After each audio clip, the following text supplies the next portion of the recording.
सबसे बड़े गुरु astro scientist GD Vashishtha ji, आपका बहुत बहुत स्वागत है गुरुदेव। खुशियां सदा सुखी। कर्मण्यवाधिकारस्ते मा फलेषु कदाचन, गीता में लिखा गया है कि कर्म ही सबसे श्रेष्ठ है। कर्म करते जाओ और फल की इच्छा ना करो। हर धर्म ग्रंथ में इसकी व्याख्या की गई है कि कर्म ही पूजा है, लेकिन कुछ लोग कहते हैं कि कर्म तो भाग्य रेखा में लिखा होता है। तो आज हम बस यही जानने की कोशिश करेंगे कि अगर सब हमारी भाग्य में लिखा गया है तो क्या कर्म करने का फायदा है, क्या वाकई में कर्म पूजा है, इसके पीछे क्या राज है। लेकिन शो की शुरुआत करें उससे पहले आप सभी को याद दिला दूं कि फेसबुक पर गुरुवंश पेज को लाइक कीजिए, वहां आप गुरुदेव से अपने सवाल भी कर सकते हैं, या फिर टीवी स्क्रीन पर इस वक्त जो ईमेल आईडी फ्लैश हो रहा है यानी कि www.gurumantra@itvnetwork.com, इस पर आप हमें मेल कर सकते हैं और इसके जरिए आपको हमारे शो पर कॉलर बनने का भी मौका मिलेगा। और अगर आप गुरुदेव से मिलना चाहते हैं तो उसके लिए अभी फोन उठाएं और टीवी स्क्रीन पर फ्लैश हो रहे नंबर पर हमें कॉल करें। इससे ज्यादा तरीके आपको और कहां मिलेंगे। तो चलिए बातचीत का सिलसिला जारी रखेंगे, पर उससे पहले मेष, वृषभ और मिथुन राशि वालों का आज का दिन का हाल जान लेते हैं। सबसे पहले बात करते हैं मेष राशि वालों की। मेष राशि वालों के लिए आज दिन बहुत खुशियों भरा है। कामकाज में जोश और चुस्ती फुर्ती देखने को मिलेगी। परिवार के साथ और भाई बंधुओं के साथ बहुत ही अच्छा वक्त आज आपका बीतने वाला है। वृषभ राशि वालों के लिए आज दिन बहुत अच्छा नहीं है। अगर आज आप अपने दिल पे काबू रख के बिना गुस्से के अगर दिन बिताते हैं तो पारिवारिक सुख आपका अच्छा रहेगा, वरना बेमतलब के वाद विवाद आपके लिए परेशानी का कारण बन सकते हैं। मिथुन राशि के बच्चों के लिए खेल कूद हो, प्रतियोगिता हो, उसके लिए दिन काफी उत्तम है। हर तरह की सफलता के संकेत मिल रहे हैं। यात्राओं में भी अच्छे परिणाम होंगे और परिवार के साथ में भी अच्छा समय बीतेगा, परंतु परिवार में किसी के स्वास्थ्य को लेकर चिंता हो सकती है। गुरुदेव, आज हम बात कर रहे हैं कर्म ही पूजा है। तो अगर कर्म ही पूजा है, पूजा ही कर्म है, तो फिर भगवान और कर्म के बीच में क्या अंतर है? वो तो एक ही हो गया। बेटा, कर्म और भाग्य ये एक ही गाड़ी के दो पहिए हैं। अगर एक इंसान को हम एक गाड़ी मान लें तो उसको चलाने के वाले दो ही पहिए होते हैं, एक कर्म है और दूसरा भाग्य है। ठीक है, एक पहिया। दूसरा भगवान। जब भी कभी हमारे किसी दुख में कोई भी काम आता है तो हम उसे बोलते हैं कि तू हमारी जिंदगी में भगवान बन के आया है। पुराने समय के कि जितने भी लोग थे वो जहां भी काम किया करते थे, जिसके साथ भी मिलकर के काम किया करते थे, बेटा वो उसे भगवान के तुल्य ही माना करते थे। उसका कारण ये है कि धरती पे प्रत्यक्ष रूप से सामने आकर के परमात्मा वरदान नहीं देते बेटा। और परमात्मा अगर स्वयं प्रत्यक्ष रूप से सामने आकर के वरदान नहीं देते और हमारी झोली नहीं भरते तो वो जिनको भेजते हैं, कहते हैं ना, दर से कोई खाली नहीं जाना चाहिए, पता नहीं कौन किस रूप पे आ जाए।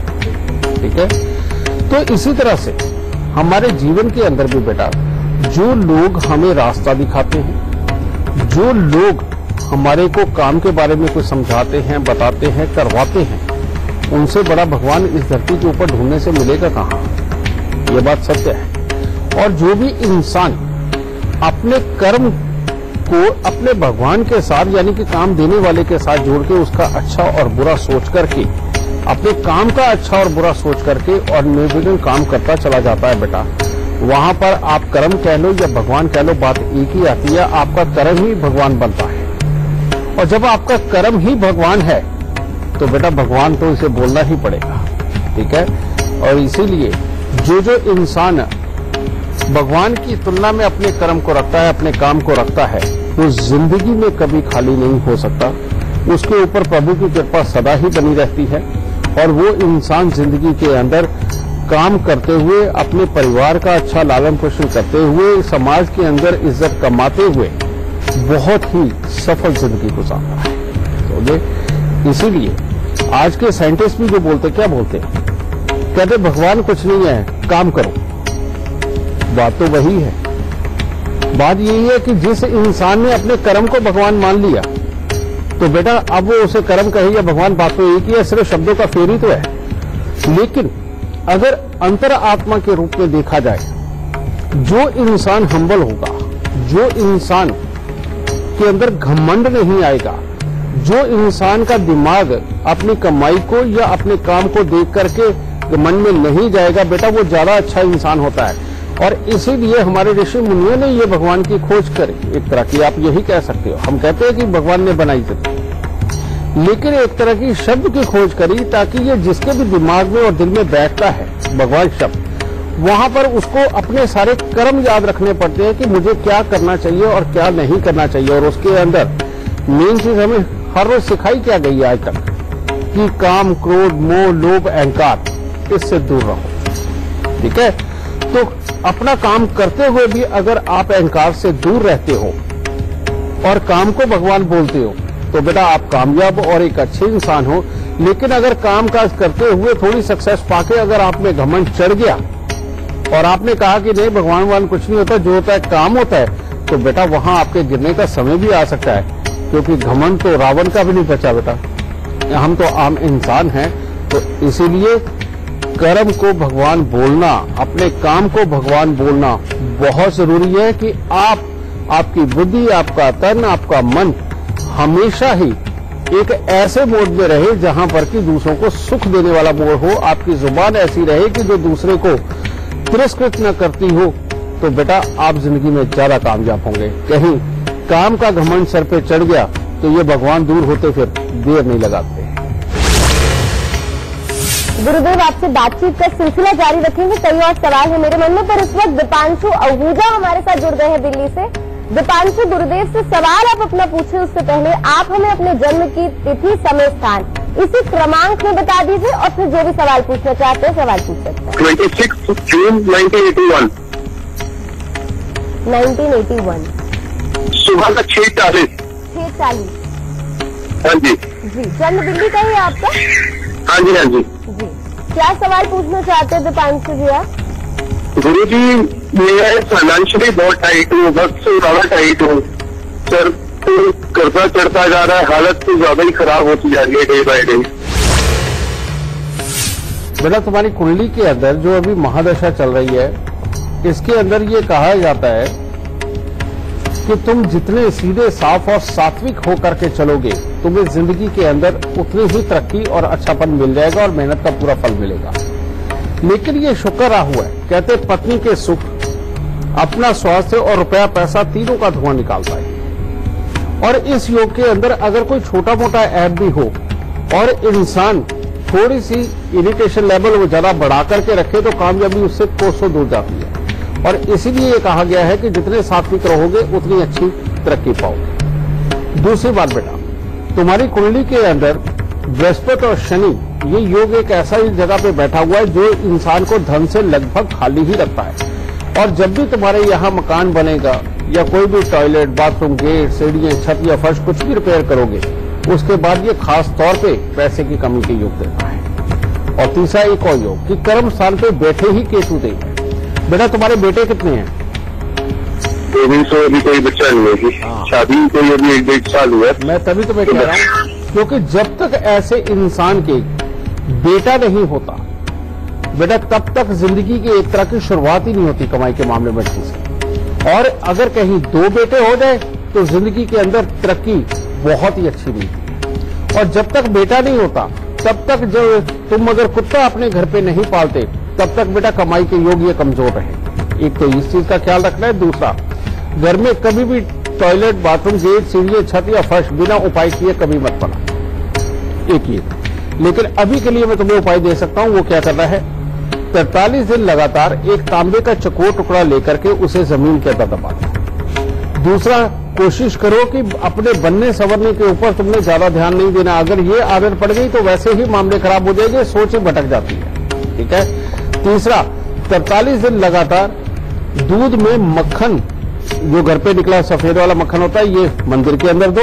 और हर शनिवार को तवा, चिमटा या अंगीठी, इनमें से कोई एक चीज लेकर के दान देनी शुरू करो। मात्र इतना सा करो बेटा, परमात्मा की दया से खूब कृपा होगी। पत्नी सुख, रुपए पैसे का सुख और स्वास्थ्य का सुख सब बहुत अच्छा रहेगा। लेकिन अगर पत्नी बीमार हो तो एक चांदी की चूड़ी में लाल रंग का मीना लगवा के वो भी उसको धारण करवा देना। तो इन उपायों को करो, ये दुख दूर हो जाएगा। खुश रहना।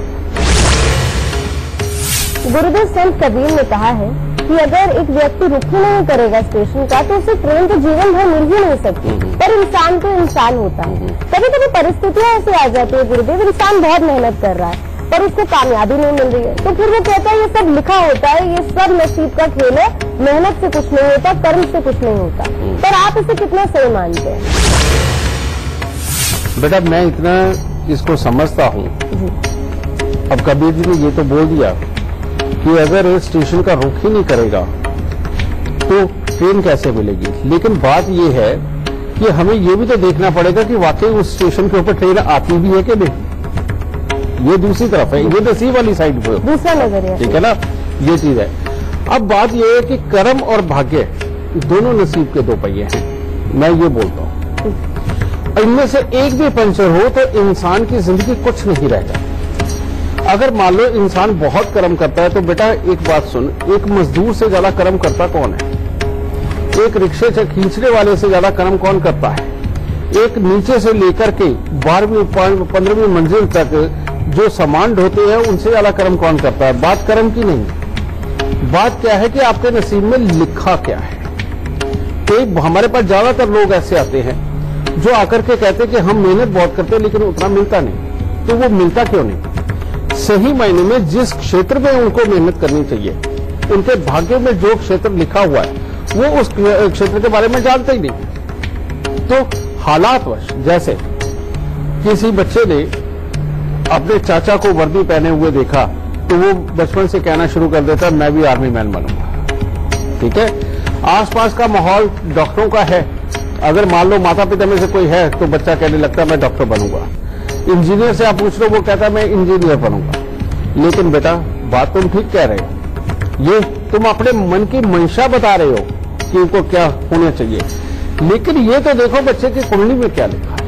अगर बच्चे की कुंडली के अंदर जिस तरफ की इंडिकेट करती है बेटा, अगर उस क्षेत्र के अंदर उसको डाल दिया जाए, समझ गए, तो मतलब ही नहीं कि कर्म साथ साथ है। फिर तो ये कई लोग कर्म कर करके थक जाते हैं और उनके हारने का ये कारण बनता है। लेकिन अगर आप कुंडली में ये विवेचन करवा लेते हैं और वाकई में किसी अच्छे इंसान से ये विवेचन करवा लेते हो कि आपको सही मायने में जाना कहाँ चाहिए, कर्म क्या करना चाहिए, तो फिर देखिए ये कर्म और भाग्य दोनों साथ देंगे। आप स्टेशन की तरफ जाएंगे, ट्रेन सामने ही मिलेगी। ठीक है, और अगर कहीं आप इस अंधेरी गली में भटकना शुरू कर दिया तो बेटा आपको पता ही नहीं रहेगा कि आपके नाम की जो ट्रेन आनी है वो किस स्टेशन पे आनी है। तो बेटा फिर हो सकता है कि ये ट्रेन पकड़ने में ही समय लग जाता है। ठीक है, तो इसीलिए बेटा कर्म बेहद जरूरी है, लेकिन भाग्य भी साथ होना बेहद जरूरी है। तो चलिए बातचीत का सिलसिला तो जारी रखेंगे, पर कर्क सिंह और कन्या राशि वालों का आज का दिन का हाल कैसा रहने वाला है वो जान लेते हैं। कर्क राशि वालों के लिए भी दिन कुछ खास अच्छा नहीं है। घर में तनावपूर्ण स्थिति देखने को मिल सकती है। परिवार के लोगों और परिचितों से किसी न किसी बात को लेकर अनबन या मनमुटाव हो सकता है, और किसी भी प्रकार का कोई लेन देन करना हो तो बहुत सोच समझ के करें या अपने बड़ों की सलाह के साथ करें, तब दिन अच्छा होगा। सिंह राशि वालों के लिए आज का दिन उत्तम है। आज कोई शुभ समाचार मिलेगा, कार्य क्षेत्र में भी सफलता मिलेगी, मित्रों के साथ अच्छा समय व्यतीत होगा और मंगल कार्य तो होगा ही। कन्या राशि, परिवार के साथ अच्छा समय व्यतीत होगा, शरीर में भी फुर्तीलापन देखने को मिलेगा, मित्रों से अच्छा सहयोग प्राप्त होगा और कामकाज सामान्य तौर पे बना रहेगा। तो बातचीत का सिलसिला जारी रहेगा, पर इस वक्त हमारे साथ नवीन जुड़े हुए हैं पंजाब से। नवीन जी, गुरुदेव से सवाल आप अपना पूछे, जो भी कुछ भी कठिनाई है आपके जीवन में। उससे पहले आप हमें अपने जन्म की तिथि, समय, स्थान बता दीजिए, और फिर सवाल पूछ सकते हैं आप। तो मेरी जन्म की तिथि है 18 नवंबर 1971, 9:40 रात को। कहाँ का जन्म है? फगवाड़ा, पंजाब, फगवाड़ा। जी।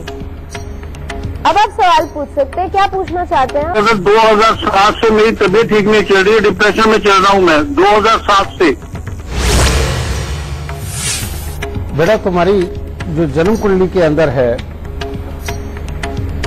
तुम पे शुक्र की महादशा चल रही है और उसमें काम कर रहे हैं बुध, और बुध इस तरह के हालात के अंदर बैठे हैं, तुम्हारे 12वें स्थान के ऊपर बुध की राशि आती है, और जिसका भी 12वें स्थान का बुध का संबंध बनता है वो डिप्रेशन में भी जाता है, उसके कामकाज भी नीचे गिरते हैं, वो समझदार कितना भी हो उसके पास से गलतियां होती हैं, और लगन में बैठे हुए केतु अच्छापन तुम्हें दे रहे हैं, लेकिन बेटा इनका टकराव मंगल के साथ में जो गुस्से की मात्रा को बढ़ाता है, और जब भी खुशी घर में आती है कोई ना कोई ये बुरी खबर भी देता है, इसका ये भी कारण। और पंचायत बैठी हुई है, सब कुछ अच्छा, लेकिन जब तक इस बुध का इलाज नहीं होता तब तक के लिए तुम्हारे लिए खराबी के हालात। और वो करना क्या है, सबसे पहले एक तांबे का छेद वाला पैसा सफेद रंग के धागे में पिरो के अपने गले में धारण करो, ये पहला उपाय। दूसरा छेद इनके लिए ये बीच में से अपनी नाक छिदवानी है, और नाक छिदवा के 6 दिन के लिए इसमें सोने की या चांदी की तार डाल लो, और 6 दिन के बाद निकाल के इसको बाहर कहीं भी फेंक देना है, जल प्रवाह कर देना, ये दूसरा उपाय। और तीसरा, 16 लीटर के पीपे में गंगा जल भर के 4 चांदी के चकोर टुकड़े डाल के ढक्कन को कली का टांका लगवा के बेटा अपने घर पे रखो, और हर साल अपने जन्मदिन के ऊपर 7 नारियल पूजा वाले लेकर के जल प्रवाह करना हो, और एक माणिक्या सोने के अंदर वो धारण कर लो। बस इतना सा उपाय करने पर ये डिप्रेशन के हालात बिल्कुल चले जाएंगे, और सिर्फ डिप्रेशन के हालात ही नहीं जाएंगे, उल्टा कामकाज के लिए भी अच्छे हालात तुम्हारे जीवन के अंदर आएंगे। ठीक है। और अगर घर पे अनार का पेड़ हुआ तो प्रॉब्लम बहुत ज्यादा बढ़ जाएगी, इसीलिए अनार का पेड़ तुम्हारे घर पे बिल्कुल नहीं होना चाहिए। तो इन उपायों को करो, दाता सब तरह से सुख देगा। खुश रहे प्रभु। गुरुदेव, ऊपरी तौर पर तो हम सभी ये समझते हैं कि कर्म ही पूजा है, हम कहते हैं ठीक है हम मेहनत करेंगे, लेकिन असल मायने में अगर बात की जाए, आखिर वो कौन से लोग होते हैं जो अपने इस भगवान यानी काम को असल मायने में प्राप्त करते हैं? बेटा आपने देखा होगा कि एक ही कॉलेज, एक ही क्लास के अंदर बच्चे पढ़ते हैं, ठीक है। अब वो जो बच्चे पढ़ते हैं उनमें से बहुत कम बच्चे ऐसे होते हैं जिनको इतने मोटे मोटे पैकेज मिलते हैं, 20 लाख, 40 लाख, 50 लाख, 1 करोड़ रुपए के पैकेज मिलते हैं, ठीक है। कहा जाए तो यही बच्चे हैं जिनको एक तरह के ये भगवान मिलते हैं, ये कर्म मिलता है। लेकिन इनकी खासियत क्या होती है, इनको क्यों मिलता है? इनकी खासियत होती है कि कोई भी हालात हो, किसी भी तरह के हालात हो, इनको हार मानना नहीं आता। हो सकता है ये शारीरिक रूप से इतने सक्षम ना हो कि किसी का बाहों से मुकाबला कर सके, लेकिन ये दिमाग के इतने स्ट्रांग होते हैं कि किसी भी हालात से ये मुकाबला करते हैं। इनको जो भी अटपटी सिचुएशन मिलती है, ये एक बार उसके बारे में सोचते हैं कि हाँ हम अटपटी सिचुएशन में फंस गए। उसके बाद में ये सिचुएशन के बारे में नहीं सोचते, ये सिर्फ उसके सोल्यूशन के बारे में सोचते हैं कि इस सिचुएशन में से निकला कैसे जाए, ठीक है। वो उसी का जोड़ तोड़ करते हैं। इनकी बुद्धि हमेशा आगे चलती है, एक जगह ठहरती है, ठीक है। और जो भी इंसान अपने माहौल की शिकायत नहीं करता, जो भी इंसान वहां पर जिस तरह के भी काम करने वाले हो उनके साथ अच्छा सामंजस्य बना करके चलता है, और जो भी इंसान हमेशा आगे की सोच के चलता है कि इस कर्म का रिजल्ट क्या निकलेगा, बेटा वही लोग कामयाब समझे। एक अच्छे दिमाग को ही काम चुनता है, समझिए। और यही वो लोग हैं जो हमेशा जिंदगी के अंदर तरक्की पाते हैं। लेकिन जो अपने काम को करते करते में बेटा चिड़चिड़ेपन पे चले जाते हैं और सिर्फ जो प्रॉब्लम है उसी के अंदर फंस के रह जाते हैं और उसके सोल्यूशन के बारे में आगे हिम्मत ही नहीं जुटा पाते, बेटा वो लोग जो होते हैं वो पीछे रहते हैं। अब इसके अंदर हिम्मत का काम देखो कितना बड़ा है।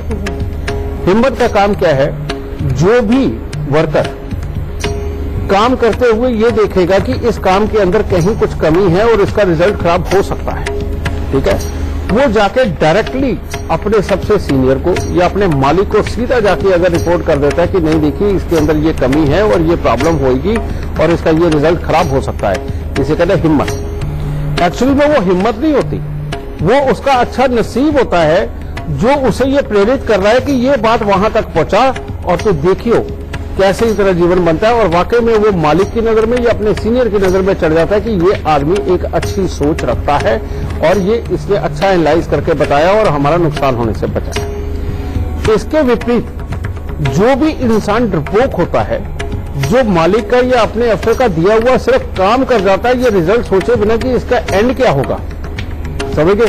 और अगर उसको ये नजर भी आए कि इसमें नुकसान है और वो कहने की हिम्मत नहीं कर पाया, बेटा समझ लो उसका भगवान उससे रूठा हुआ है। वो काम बेशक मालिक ने दिया, अफसर ने दिया, लेकिन काम होने के बाद में उसका रिजल्ट उस वर्कर को ही भोगना पड़ता है, समझे। तो इस तरह से बेटा नसीब साथ देता है।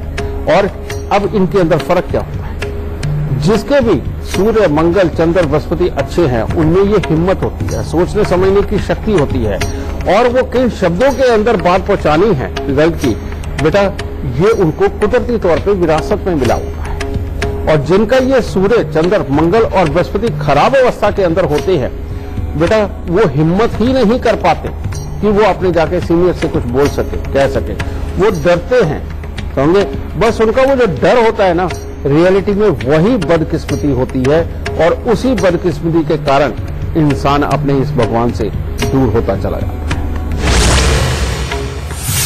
इसी के साथ अभी वक्त हो चला है छोटे से ब्रेक का, फौरन हाजिर होंगे। बहुत बहुत स्वागत है, मैं हूं आपके साथ सरगम पंत और आप देख रहे हैं गुरु मंत्र। और आज हम बात कर रहे हैं, क्या वाकई में कर्म ही पूजा है। गुरुदेव आपसे बातचीत का सिलसिला जारी रखेंगे, पर तुला, वृश्चिक और धनु राशि वालों का आज का दिन कहाँ जान लेते हैं। तुला राशि वालों के लिए आज का दिन थोड़ा खट्टा मीठा है। आज के दिन बेवजह के वाद विवाद से परेशानी उत्पन्न हो सकती है, खर्चे पे भी नियंत्रण रखना पड़ेगा, परंतु मित्र वर्ग आपको सहायता करके आपको कठिन परिस्थितियों से उबारेगा, और परिवार का सुख भी आज के दिन आपको अच्छा प्राप्त होगा।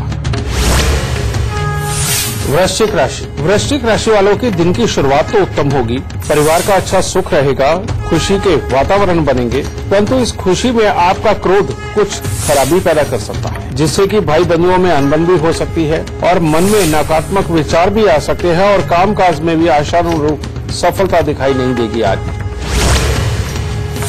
धनु राशि वालों के लिए कामकाज में मिला जुला सा असर रहेगा, परिवार के किसी सदस्य को स्वास्थ्य संबंधी दिक्कत हो सकती है, और किसी से विवाद भी हो सकता है। धन का या तो दुरुपयोग हो सकता है, या कोई उसकी कमी आपको आज के दिन महसूस होगी।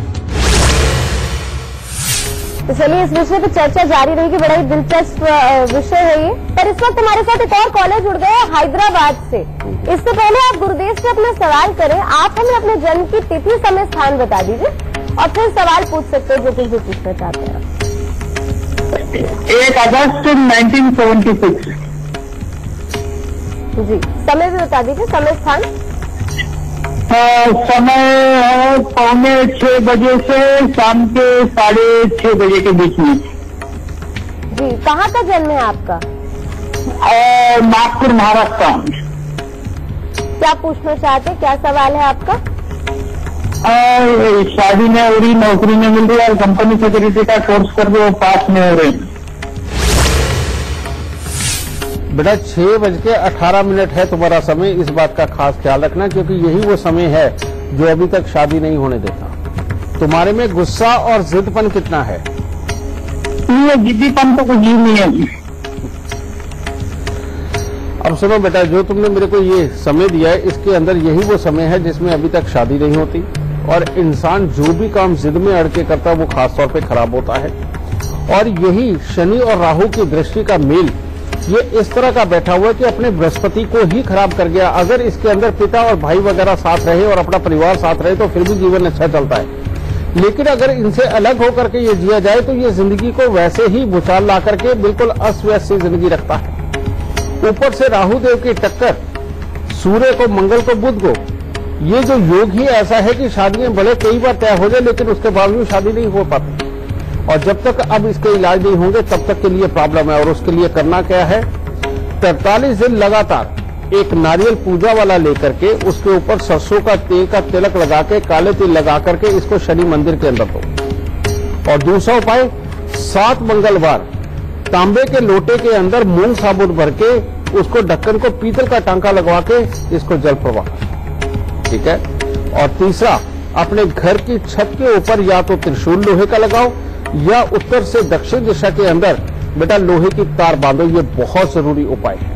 और एक हाथ में तांबे का कड़ा धारण करो। इन उपायों के बिना बेटा मैरिड लाइफ, कामकाज, इन दोनों के लिए तो प्रॉब्लम रहेगी और स्वभाव के अंदर भी ये खराबियों के हालात देगा और कुछ न कुछ अटपटे हालात ये तुम्हारे बनाता रहेगा। तो इन उपायों को करो, परमात्मा चाहे बहुत जल्दी आपको खुशखबरी मिलेगी। सुख रात। गुरुदेव, इस विषय में गौर करने वाली बात एक और है कि कुछ लोग ऐसे होते हैं जो काम को छोड़ देते हैं और कुछ लोग ऐसे होते हैं जिन्हें काम छोड़ देता है। ये भी एक दूसरा पहलू है। तो वो लोग कौन होते हैं?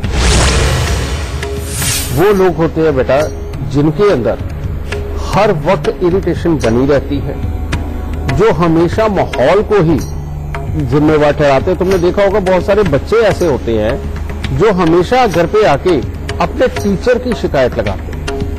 घर पे आते ही उन्होंने क्लासमेट की शिकायतें लगानी होती है। उनको जब पढ़ने के लिए कहा जाता है तो उनका बहाना क्या होता है कि मेरे को टी शर्ट चुभ रही है, मैं जिस कुर्सी पे बैठा हूं वो अनकंफर्टेबल है, मेरे ये सामने ये पड़ा हुआ है डेस्क पे तो ये मेरे को इरिटेट कर रहा है। और ऐसे में ही काम करते हुए अच्छे खासे खेलते हुए अचानक नाराज हो जाना, समझे, इसे बोलते हैं खराब अवस्था। वो वाली कि जो बच्चे के दिमाग को सही मायने में प्रॉब्लम के ऊपर केंद्रित करता है, सॉल्यूशन के ऊपर केंद्रित नहीं होने देता। और यही जो योग है ये बड़ों के अंदर भी सेम है। वो लोग जहां भी काम करते हैं उनकी निगाह उन लोगों के ऊपर रहती है जिन्होंने कभी एक दो बार उनको टोका है या कुछ कहा है, तो वो अंदर ही अंदर उनके लिए खार रखते हैं और उनके हर कर्म को अपने साथ जोड़ के देखते हैं, जिसके कारण हालात ये होते हैं कि उनकी शिकायत उस इंसान के प्रति हर वक्त बनी रहती है, उस माहौल के प्रति बनी रहती है। उसके सॉल्यूशन में जाकर के खुद आगे बढ़ के हाथ मिला करके उस सीन में से निकलने की कोशिश ही नहीं करते। ये इतनी बड़ी प्रॉब्लम है। और ऐसे हालात में या तो ये लोग स्वयं अपने इस भगवान को यानी कि काम को छोड़ देते हैं, ये उनकी ये अवस्था के कारण वो अपनी परफॉर्मेंस कभी भी अच्छी नहीं दिखा पाते और उसके कारण काम इनको छोड़ देता है। समझ गए ना? तो ये वाले हालात बनते हैं। लेकिन यही तो असली बेचारे हैं, इनको ही इलाज की जरूरत है। तो इन लोगों के लिए मैं यहां पर एक शब्द जरूर बोलना चाहूंगा, बेटा ये इलाज ही है कि अपने जीवन में कभी भी काले और नीले रंग के वस्त्रों का प्रयोग ना करें। ये जितने करोगे आपको उतनी ही तकलीफें मिलेंगी। दूसरा, इन लोगों को शनि को घर पे रखना भी है, शनि को निकालना भी है। तो इसका लाल किताब के अंदर बहुत ही अच्छा उपाय दिया गया है और वो क्या है कि 500 ग्राम साबुत बादाम ले और वो लेकर के मंदिर में चढ़ाए और परमात्मा को प्रणाम करके अंदाजे से आगे उठा करके लाके घर के अंधेरे कमरे में किसी लोहे के डिब्बे में बंद करके रखें और 1 साल तक उन बादामों को घर पे पड़ा रहने दो, कोई भी उनको खाए नहीं और उनको बाद में निकाल के 1 साल बाद जल प्रवाह कर दो, डिब्बा भी बाहरी फेंक करना। तो ये दूसरा, इनको हर शनिवार को शनि के दान जरूर करना चाहिए और वो क्या होता है, उड़द, साबुत, काले चने, सरसों का तेल, काला कपड़ा, लोहा। लेकिन अगर लोहा कोई लेना है तो जैसे मैं बताता हूँ, तवा, चिमटा या अंगीठी जो कि किसी के काम आ सके, ठीक है, कोई काम आने वाला लोहा, या किसी गरीब बच्ची की शादी के ऊपर अगर आप कोई अलमारी, ट्रंक, संदूक वगैरह लोहे का वही दान देते तो वो भी बहुत अच्छा है। ठीक है, ऐसे लोगों को भैंसे की सेवा करनी चाहिए, उसको खुश करना चाहिए, उसको कुछ न कुछ खिलाना चाहिए, कुत्ते कौओं की सेवा करनी चाहिए। ये तो हो गए एक तरफ के उपाय जो बुराई को हटाने के लिए, लेकिन अब मॉरल को और दिमाग को बढ़ाना भी तो है। तो वो कैसे बढ़ेगा? इन लोगों को लगातार कम से कम 1 साल तक ये उपाय करना चाहिए कि हर सोमवार को तांबे के लोटे में चावल और चने की दाल भर के मंदिर के अंदर जरूर देते रहना, ताकि दिमाग ठंडा रहे और आगे की प्लानिंग के बारे में ये सदा सोचते रहे। गुरुदेव, ये जो काम है ये हमेशा हमसे खुश रहे, हम हमेशा उसी ऊर्जा, उसी पैशन और उसी खुशी के साथ काम करते रहे, इसके लिए हम क्या कुछ उपाय कर सकते हैं?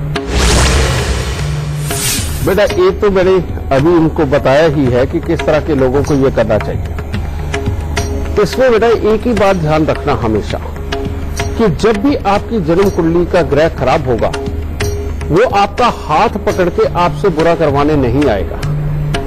वो क्या आपके दिमाग के अंदर सवार होगा, वो सबसे पहले आपके काम की जगह पर जो भी लोग हैं उनके लिए नेगेटिविटी देगा।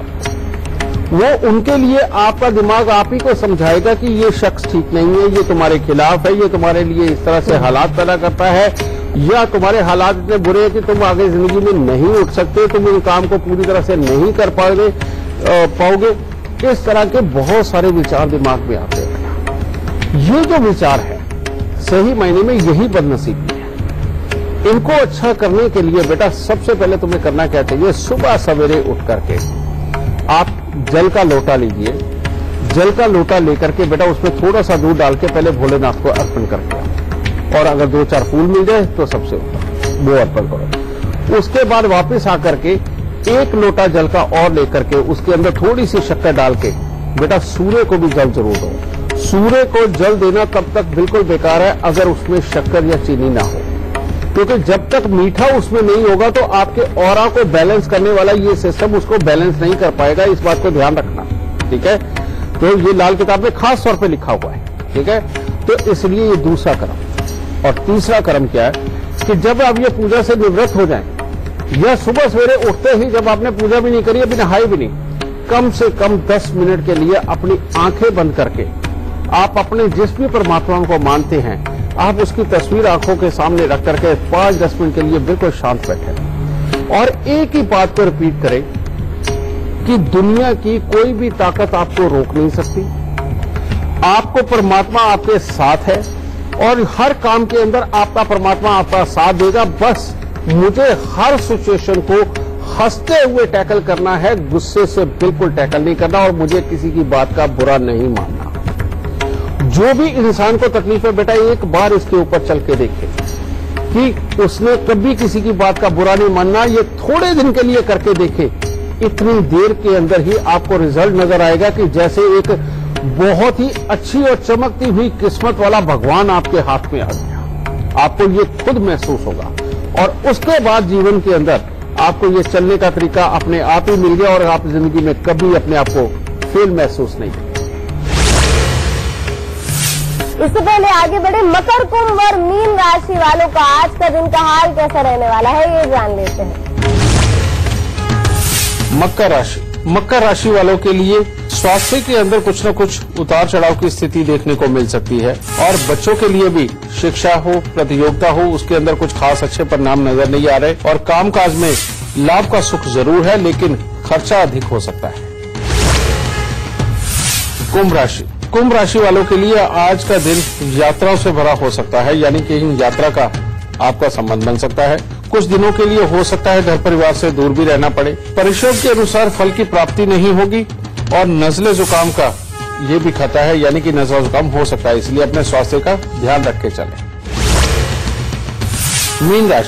मीन राशि वाले अगर आज अपने क्रोध पर नियंत्रण रख के चले, मानसिक तनाव ज्यादा ना बढ़ने दे, तो हर तरह से आप घर में बड़े लोगों का आदर मान सत्कार करेंगे और मांगलिक दिन होगा। एक तरह का खुशियां मनाने वाला आज का दिन आपका बीतेगा।